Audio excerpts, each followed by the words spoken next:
Assalamualaikum warahmatullahi wabarakatuh. Di sini kami dari kelompok 12 akan menjelaskan mengenai Indonesia pada masa kemerdekaan hingga masa reformasi. Indonesia dari masa kemerdekaan hingga masa reformasi. Masa kemerdekaan 1945 sampai 1950. Latar belakang terjadinya kemerdekaan. Sesuai dengan Perjanjian Wina pada tahun 1942, negara-negara sekutu bersepakat untuk mengembalikan wilayah-wilayah yang kini diduduki Jepang pada pemilik koloninya, bila Jepang berhasil diusir dari daerah penduduknya. Menjelang akhir perang tahun 1945, sebagian wilayah Indonesia telah dikuasai oleh tentara sekutu. Satuan Tentara Australia telah mendaratkan pasukannya di Makassar dan Banjarmasin. Sedangkan Balikpapan telah diduduki oleh Australia sebelum Jepang menyatakan menyerah atau kalah. Yang kedua adalah mendaratnya Belanda diwakili oleh Nika. Berdasarkan Civil Affairs Agreement pada 23 Agustus 1945, Inggris bersama tentara Belanda mendaratkan diri di Sabang. 15 September 1945, tentara Inggris selaku wakil sekutu tiba di Jakarta dengan didampingi Dr. Charles van der Plas.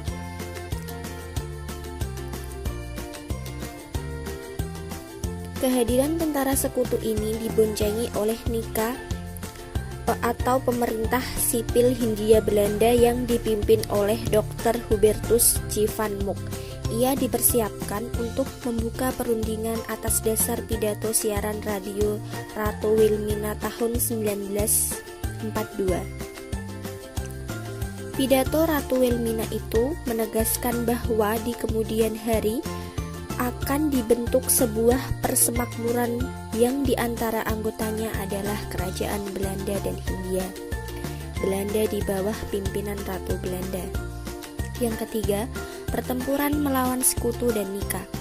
Terdapat berbagai pertempuran yang terjadi pada masa masuknya sekutu dan Nika ke Indonesia, yang saat itu baru menyatakan kemerdekaannya. Pertempuran yang terjadi diantaranya adalah: yang pertama, pertempuran Bojong Kokosan di Sukabumi pada tahun 1945 yang dipimpin oleh Letkoi TKR Edi Sukardi. Yang kedua, pertempuran 5 hari di Semarang yang terjadi pada 15 sampai 19 Oktober 1945, yaitu perlawanan melawan Jepang. Yang ketiga, peristiwa 10 November di daerah Surabaya pada 10 November 1945 dipimpin koloni Songkono. Yang keenam, ada pertempuran Medari area di daerah Medan sekitar pada 10 November 1945 sampai 10 Agustus 1946 yang dipimpin oleh Ahmad Tahdir. Yang keenam adalah Palagan Ambarawa di daerah Ambarawa Semarang pada 12 sampai 15 Desember 1945 yang dipimpin oleh TKR Sudirman.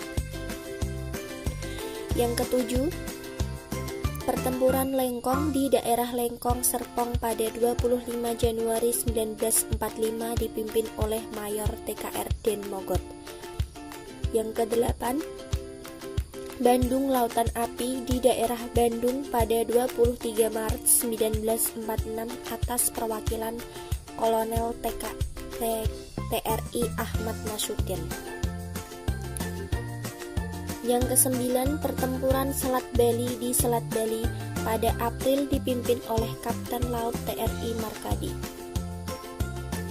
Yang kesepuluh, pertempuran Margarana di Margarana Tabanan Bali pada tahun 2000. Pada tahun 20 November 1946 dipimpin oleh Letkol TRI Gusti Ngurah Rai. Yang ke-11, Pembantaian Westerling di Sulawesi Selatan pada 11 Desember 1946 sampai 10 Februari 1947. Yang ke-12, pertempuran 5 hari 5 malam di Palembang pada 1 sampai 5 Januari 1947 dipimpin oleh Kolonel TRI Bambang Utojo. Yang ke-13, pertempuran Laut Cirebon di Cirebon pada 7 Januari 1947 dipimpin oleh Kapten Laut TRI Samadikun. Yang ke-13, pertempuran Laut Sibolga di Sibolga pada 12 Mei 1947 dipimpin oleh Letnan 2 Laut TRI Oswald Sihan. Yang ke-14 adalah agresi militer pada 21 Juli 5 Agustus 1947. Yang ke-15 adalah pembantaian Roa Gede di Roa Gede Karangawang pada 9 Desember 1947 akibat perburuan terhadap Kapten TNI Lukas Kustarjo. Yang ke-15 agresi militer 2 pada 19 sampai 20 Desember 1948. Yang ke-16, serangan umum 1 Maret 1949 di Yogyakarta pada 1 Maret 1949 dipimpin oleh Letkol TNI Soeharto. Yang ke-16, serangkaian umum Surakarta di Surakarta pada 7 sampai 10 Agustus 1949 dipimpin oleh Letkol Slamet Trihardi. Materi selanjutnya yaitu ada agresi militer 1 pada tanggal 27 Mei 1947. Belanda mengirimkan nota ultimatum yang harus dijawab dalam 14 hari. Dan isi dari nota ultimatum itu adalah yang pertama, membentuk pemerintahan ad interim bersama, yang kedua, mengeluarkan uang bersama dan mendirikan lembaga devisa bersama, dan yang terakhir, Republik Indonesia harus mengirimkan beras untuk rakyat di daerah-daerah yang diduduki oleh Belanda. Materi selanjutnya yaitu membahas tentang demokrasi parlemen tahun 1950 sampai 1959. Proses kembalinya Republik Indonesia sebagai negara kesatuan. Pada tanggal 27 Desember 1949, secara resmi, Belanda mengakui kedaulatan RIS atau Republik Indonesia Serikat. Dalam perjalanannya, bentuk negara RIS tidak disukai rakyat sehingga kembali ke dalam Negara Kesatuan Republik Indonesia atau NKRI. Yang pertama, kehidupan politik dan pemerintahan pada tahun 1950 sampai 1959. Ada sistem demokrasi liberal, kedaulatan rakyat disalurkan melalui partai-partai. Selanjutnya ada partai yang mempunyai wakil dalam pemerintahan disebut partai pemerintah, sedangkan partai yang tidak mempunyai wakil di dalam pemerintahan disebut partai oposisi. Dan dengan UUDS 1950, NKRI menganut sistem kabinet parlementer dan juga presiden sebagai kepala negara dan pemerintahan dipimpin oleh Perdana Menteri. Dan kabinet-kabinet pada masa demokrasi liberal yaitu ada 7. Kabinet yang pertama yaitu Kabinet Nasir pada tanggal 6 September 1950 sampai 21 Maret 1951. Yang kedua ada Kabinet Sukiman tanggal 27 April 1951 sampai 3 April 1952. Yang ketiga ada Kabinet Wilopo pada tanggal 3 April 1952 sampai 2 Juni 1953. Yang keempat ada Kabinet Ali pada tanggal 31 Juli 1953 sampai 24 Maret 1955. Yang kelima ada Kabinet Burhanuddin Harahap pada tanggal 12 Agustus 1955 sampai 3 Maret 1956. Yang keenam ada Kabinet Ali II pada tanggal 20 Maret 1956 sampai 4 Maret 1957. Yang terakhir ada Kabinet Juanda pada tanggal 9 April 1957 sampai 5 Juli 1959. Selanjutnya yaitu materi tentang berbagai peristiwa yang berhubungan dengan pemilu 1955 di tingkat pusat dan daerah.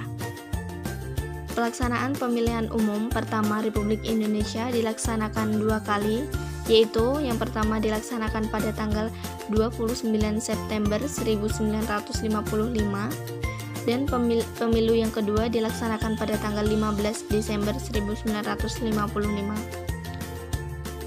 Peserta pemilu diikuti oleh banyak partai, kurang lebih 30 organisasi politik. Pemilu dimenangkan oleh 4 partai saja, yaitu Partai Masyumi, PNI, NU, dan PKI. Selama pemerintahan demokrasi liberal, kehidupan politik tidak pernah stabil. Hal ini disebabkan karena kabinet tidak dapat melaksanakan programnya dengan baik. Perbedaan dan persaingan antar partai sangat tajam sehingga mengganggu persatuan bangsa. Para tokoh partai hanya mementingkan partainya saja, dan yang terakhir antar kabinet tidak ada kesinambungan. Selanjutnya yaitu tentang Dekret Presiden 5 Juli 1959 dan pengaruh yang ditimbulkan. Dekret Presiden 5 Juli 1959 Konstituen hasil pemilu tahun 1955 mulai mengadakan sidang untuk menyusun UUD yang baru. Dilaksanakan di Bandung pada tanggal 10 November 1956. Selama lebih 2 tahun, konstituen bersidang tidak membuahkan hasil. Undang-undang yang baru diharapkan mampu meredakan ketegangan politik yang tidak pernah terwujud. Karena konstituen tidak mampu bekerja, maka Presiden Soekarno pada tanggal 5 Juli 1959 mengeluarkan dekret presiden yang berisi ketetapan. Yang pertama tentang pembubaran konstituen, yang kedua berlakunya kembali Undang-Undang Dasar 1945, yang ketiga ada tidak berlakunya UUD 1950 atau UUDS, dan yang terakhir akan dibentuk MPRS dan DPAS. Selanjutnya yaitu pengaruh dekret presiden. Sejak dikeluarkannya Dekret Presiden 5 Juli 1959, maka mulailah berlaku kembali UUD 1945 sebagai konstitusi negara. Selanjutnya, Dekret Presiden 5 Juli 1959 ditindaklanjuti dengan penataan bidang politik, sosial, ekonomi, dan pertahanan keamanan. Sebagai realisasinya, tanggal 20 Agustus 1959, Presiden menyampaikan surat nomor 22.264/JK/59 kepada DPR yang berisi tentang penekanan kewenangan Presiden untuk memberlakukan peraturan negara baru. Atas dasar peraturan negara baru itu, Presiden membentuk lembaga-lembaga negara seperti MPRS, DPAS, DPR-GR, Kabinet Kerja, Front Nasional, dan lain-lain. Berikutnya yaitu demokrasi terpimpin pada tahun 1959 hingga 1965. Demokrasi terpimpin adalah suatu sistem pemerintahan di mana segala kebijakan atau keputusan yang diambil dan dijalankan berpusat kepada satu orang, yaitu pemimpin pemerintahan. Adapun tujuan dari sistem demokrasi terpimpin yaitu yang pertama, untuk mengganti demokrasi liberal yang dianggap tidak stabil untuk negara Indonesia.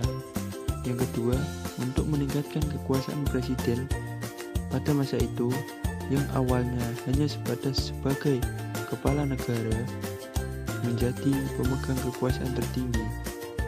Yang selanjutnya yaitu masa Orde Baru pada tahun 1966 hingga 1998. Orde Baru adalah sebutan untuk masa pemerintahan Presiden Soeharto di Indonesia selama lebih dari 30 tahun. Masa Orde Baru atau Orba dimulai sejak tahun 1966 menggantikan Orde Lama yang merujuk pada era pemerintahan Presiden Soekarno.